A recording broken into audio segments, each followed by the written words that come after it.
Pallavra, shpifje dhe fyerje janë metodat e Mickoskit me të cilat ai përpiqet të justifikohet për katastrofën që po i shkakton të gjithë shtetit. Paftësia e tij për të arritur qofte edhe një rezultat të vetëm, në cilën do fushë të shoqërisë dhe politikës, e shoqëruar me vetkënaqësinë dhe arrogancën e tij, do ta çojë atë në humner politike, por duhet të kemi kujdes që të mos e tërheqë edhe shtetin me vete në atë humner. Kështu ka reaguar ish-kryeministri Zoran Zaev pas akuzave të kryeministrit aktual Hristijan Mickoski se ka marrë valigje me para nga një ish-kryeministër bullgar.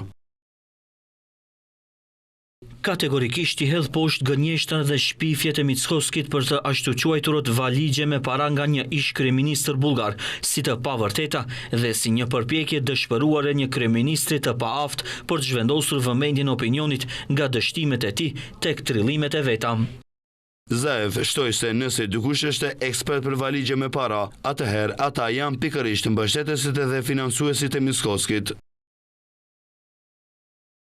E kur jemi te valigjet, pam në video që ata vetë i publikuan se kush janë ekspertët e vërtet për valigje me para, ata që Mickoski mburrej se i kanë paguar faturat e rrymës në Pallatin e Bardhë, ata që donin të bëheshin konzujt bullgar dhe kriminalet e dënuar që janë lënë të mbrohen nga liria vetëm për të sulmuar opozitën. 2 ditë më parë, kryeministri Hristijan Mickoski nga një tubim në Kumanov tha se propozimi rezoluta për vijat e kuqe të LSDM-s është një kal troje dhe një dhuratë e re për Bullgarinë. Ai akuzoi një ish-kryeministër bullgar se financiarisht e kishte ndihmuar atë opsion të LSD-s drejt për drejt përmes një valigjeje me para drejtuar mentorit të Filipçës nga Strumica.